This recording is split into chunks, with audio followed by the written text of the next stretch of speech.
Hello বন্ধুরা, কেমন আছেন? আলহামদুলিল্লাহ, আমিও ভালো আছি। তো দেখেন, আজকে এই যে আমার হাঁস মুরগি যেগুলা দিয়ে আমার দিন কাটে, মুরগি আলাদা আর হাঁস আলাদা, শুধু হাঁস। দেখেন, মুরগি তো আছে বাইরে অন্যদিকে, আর এই যে শুধু হাঁস। এইগুলা নিয়েই আমার সারাটা দিন কাটে বন্ধুরা। আর দেখেন, হাঁসদেরকে আমি ওই যে কুড়া দানের আর ভাতের মার মানে ফ্যান, সেগুলো মিলেই আর কি আমি মেখে দিয়েছি ওদেরকে খেতে। তো বন্ধুরা, ওরা খাচ্ছে। আর অবশ্য আপনারা বুঝতেই পারছেন যে অলরেডি আজকে আমি কি রেসিপি দেখাতে চলেছি।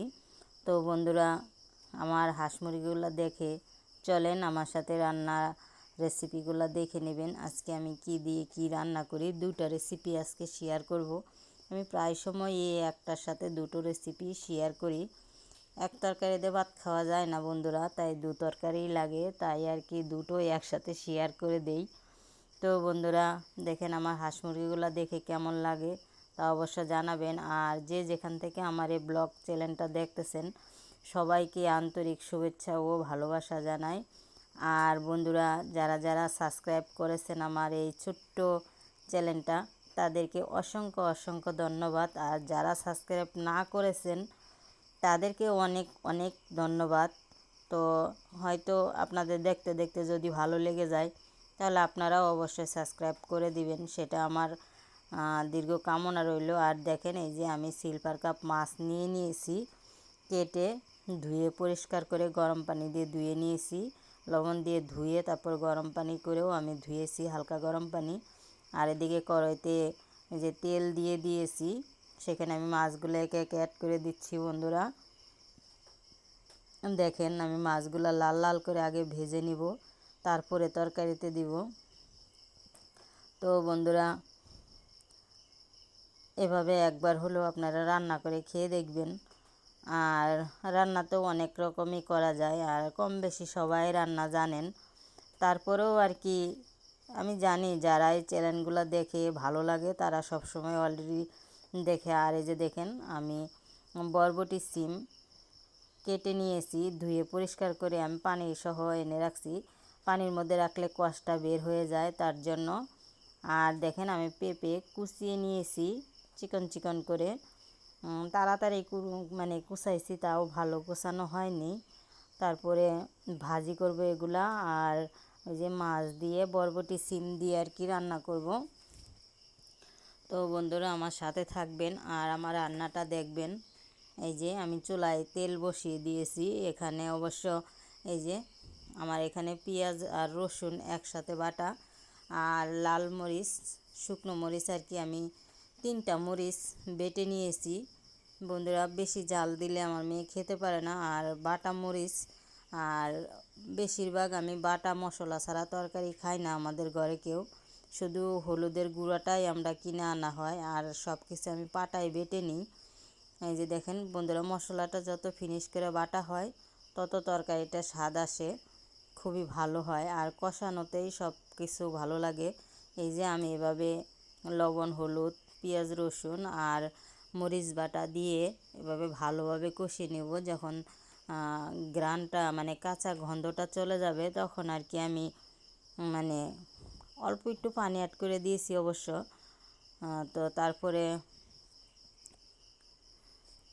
বন্ধুরা দেখেন, পানি অ্যাড করে আমার ওটা কষানো হয়ে গেছে। তারপর আবার আমি এই যে বরবটি সিমের জন্য আবার তরকারিতে জল দিয়ে দিলাম। আমি বরবটি সিমটা কষিয়ে নিব না আজকে, কারণ কষিয়ে নিলে তাড়াতাড়ি সিদ্ধ হতে চায় না, আর ভালো লাগে না। কারণ গাছের গোড়ায় এই যে বন্যার পানি উঠছিল, সে সময় অনেক পানি হয়েছে, তাই আর কি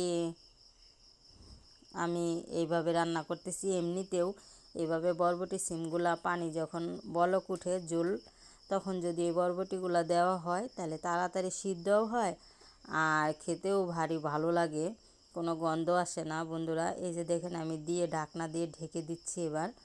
ঢাকনা দিয়ে ঢেকে দিলে, আর দেখেন আর একটা জিনিস বন্ধুরা, এই যে তরকারিতে বরবটি দেওয়ার পরে গরম মানে উতলায় গেছে, যখন মানে ফুটে উঠেছে, তরকারিটা, তখন আমি মাছ দিয়ে দিব। আর এতে একটু ঝোল পরিমাণটা বেশি লাগে। একটু ঝোল যদি বেশি না দেওয়া হয় তাহলে বরবটি সিমের যে একটা গ্রান সেটা থেকেই যায়। ওই গ্রানটা কাটার জন্য একটু পানি এতে বেশি অ্যাড করতে হয়। এই জন্য আমি একটু পানি বেশি অ্যাড করে দিয়েছি বন্ধুরা, কারণ গন্ধটা লাগলে খেতে গেলে ভালো লাগে না। আর দেখুন, এটা যখন এভাবে রান্না করে একবার খেয়ে দেখবেন, তারপরে আমাকে জানাবেন কমেন্ট করে কেমন হয়। আর কষিয়ে রান্না করা যায়, কষিয়ে রান্না করলে ওটার স্বাদ আলাদা আর এটার স্বাদ বন্ধু আলাদা। এটা অন্যরকম একটা স্বাদ লাগে, খুব ভালো লাগে। হয়তো বলতে পারেন নিজে রান্না করে নিজে এত প্রশংসা করতেছ, না বন্ধুরা, এটাই আমি যেভাবে রান্না করি, গ্রামের মানুষ আমি, সেই পদ্ধতিতেই আমি আপনাদের সাথে শেয়ার করি। কারণ আপনারা দেখেন, আর এতে দেখেন জিরার গুঁড়ো আর জিরা আর ধনিয়া একসাথে গুঁড়ো করে রেখেছিলাম আমি ব্লেন্ডারে, তাই আর কি গুঁড়োটা দিয়ে দিলাম। বন্ধুরা, আপনারা আমার চ্যানেলটা দেখেন, আর আমি যেভাবে রান্না করি গ্রামের পদ্ধতিতে, সামান্য কিছু উপকরণ দিয়ে, আমি বেশি তেল মশলাও দেই না, সামান্য উপকরণ দিয়েই রান্না করি। বন্ধুরা দেখেন, এই যে আমার রান্নাটা হয়ে গেছে, আর ঝোল মোটামুটি নেই বললেই চলে, একটু, নইলে আবার পাতিলটা পুড়ে যাবে, সেজন্য একটু রাখা হয়েছে বন্ধুরা। এই যে দেখেন, এভাবে একবার হলেও বরবটি সিম আর এই যে সিলভার কাপ মাছ, অন্য মাছ দিয়েও হয়, সব রকমের মাছ দিয়ে এভাবে হয়। তো এভাবে একবার হলেও ট্রাই করে দেখবেন। আর এই যে দেখেন, আমি এদিকে এই যে পেঁপে কুচিয়ে রাখছিলাম বন্ধুরা, আপনাদেরকে তো দেখাইছি। এই যে সেই পেঁপেটা আমি ভাজি, পেঁয়াজ কুচানো, মরিচ কুচানো, আর তেল গরম হয়েছে ওগুলা দিয়ে, তারপর আমি এটা দিয়ে দিয়েছি। আমার মেয়ে একটু দুষ্ট করছিল, তাই আমি শেয়ার করতে পারলাম না ওইটা, সরি। আর এই যে দেখেন, আমার ভাজিটা প্রায় হয়ে গেছে, প্রায় বলতে এখন হয়ে গেছে। তো সবাই সুস্থ থাকবেন, ভালো থাকবেন। আর সবাইকে অনুরোধ রইল, আপনারা আমার চ্যানেলটা সাবস্ক্রাইব করবেন। আপনাদের ভালোবাসা পেয়ে আমি এত দূর আসতে পারছি, নয়তো বা আসতে পারতাম না, কখনোই আমার পক্ষে সম্ভব হতো না। আপনারা ভালোবাসেন বলেই আমি এত দূর আসতে পারছি। তো এভাবেই আমাকে ভালোবেসে যাবেন। শুভকামনা রইল বন্ধুরা, পরিবারের সবাইকে নিয়ে ভালো থাকবেন। আর এভাবে পেঁপে ভাজি করলেও খুব ভালো লাগে খেতে।